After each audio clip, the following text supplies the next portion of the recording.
पहला सेंटेंस है मुझे जाना है, मुझे जाना पड़ता है, मुझे काम करना है, मुझे काम करना पड़ता है। इस तरह का सेंटेंस बनाने आता है? नहीं बना सकता। कैसे बनेगा? तो इसका स्ट्रक्चर हम यहाँ बना के रखे हैं, देखो। तो टॉपिक क्या है? टॉपिक है use of infinitive with verb to have, यानी टू हैव का प्रयोग सीखेंगे। किसका प्रयोग सीखेंगे? टू हैव का। ठीक है। अब टू हैव कैसे बनेगा? सो देखो, पहले स्ट्रक्चर जान लो इसका। इसका स्ट्रक्चर देखो, हम लोग ये जानते हैं पर्सन 3 तरह का होता है। कौन कौन? फर्स्ट पर्सन, सेकंड पर्सन और थर्ड पर्सन। ठीक है। नंबर 2 तरह का होता है, सिंगुलर और प्लूरल। ठीक है ना? प्लूरल नहीं, प्लूरल। ठीक है। अब फर्स्ट पर्सन में जो सब्जेक्ट होता है वो आई होता है और वी होता है ना? सेकंड पर्सन में यू होता है। क्या होता है? यू। सेकंड पर्सन में क्या होता है? यू होता है। थर्ड पर्सन में ही होता है, फिर सी होता है, फिर कोई एक नाम होता है या फिर कोई एक नाउन होता है। ठीक है ना? और प्लूरल में दे होता है। क्या होता है? दे। अब किसके साथ क्या लगेगा? हैव किसके साथ लगेगा? अब देखो, टू हैव जो है, ठीक है, इसका रूप क्या होता है? टू हैव का इसका रूप होता है हैव, हैज, ठीक है, हैड, शैल हैव, ठीक है, और विल हैव। क्या होता है? Will have. ठीक है। अब किसके साथ क्या लगेगा? सो देखो, अब है आई, तो आई के साथ हैव लगता है, जैसे आई हैव। ठीक है।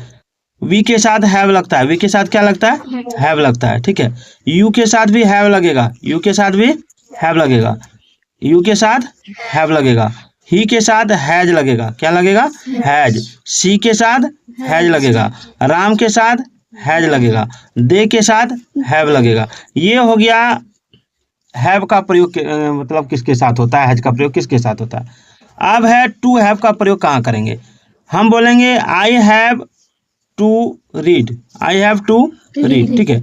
तो इसमें जो नियम लगा वो लगा हैव प्लस इन्फिनेटिव। क्या हुआ? Have plus infinitive. अब इन्फिनेटिव किसको कहते हैं? तो जब भारों का प्रयोग टू के साथ करते हैं, two plus read, two plus right, ठीक है, टू प्लस जंप। ठीक है। तो इसको जो कहा जाता है ये कहलाता है इन्फिनेटिव। क्या कहलाता है? इन्फिनेटिव। ठीक है। तो जैसे यहाँ पे क्या है? यहाँ पे आई हैव टू रीड, तो इसका मतलब क्या होता है? मुझे पढ़ना है या मुझे पढ़ना पड़ता है। ये बाध्यता शो करता है। ठीक है। बाध्यता शो करता है कि नहीं, तुमको ये काम करना पड़ेगा। ठीक है। तो कैसे बनेगा? देखो इसमें अब है मुझे जाना है। पहला सेंटेंस क्या है? मुझे जाना है। तो मुझे जाना है, तो मुझे का क्या होता है? आई होता है। क्या कर रहा है? वो मार खाएगा, हम जानते हैं ना। मुझे जाना है, क्या हो जाएगा? आई। और आई के साथ लगेगा हैव। क्या लगेगा? हैव। और अभी इन्फिनेटिव का प्रयोग हम सिखाए, वर्ब के साथ पहले टू लगा दो तो इन्फिनेटिव हो जाएगा। तो जाना का अंग्रेजी क्या होता है? गो होता है। तो इसमें टू लगाएंगे, टू गो। मुझे जाना है, आई हैव टू गो। ठीक है। मुझे जाना है।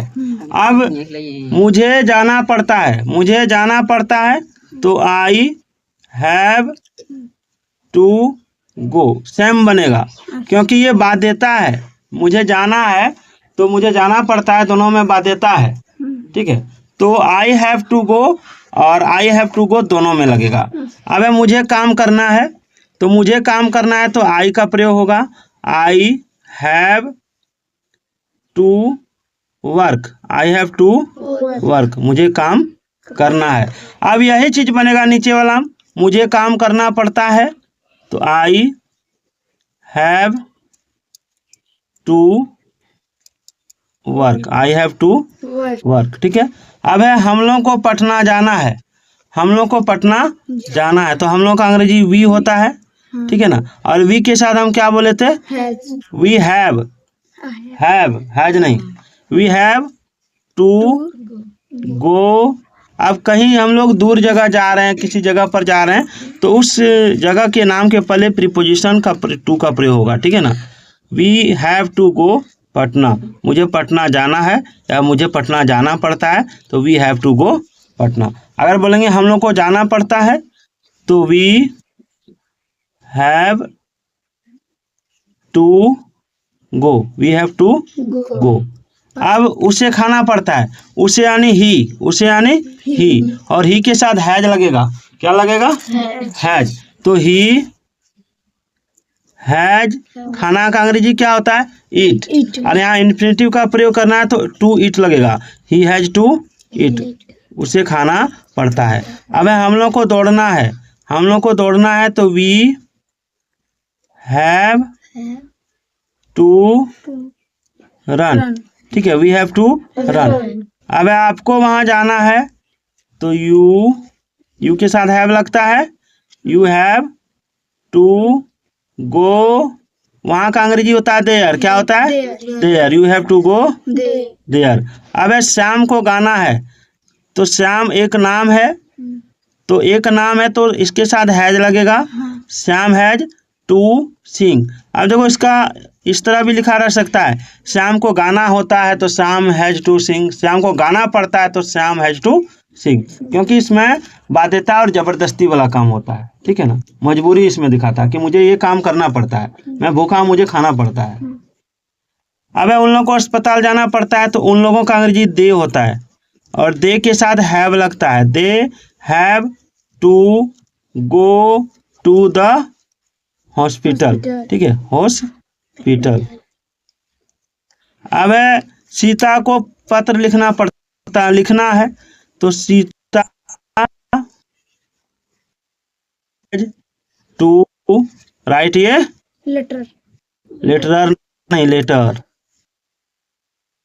अब उसे खाना होता है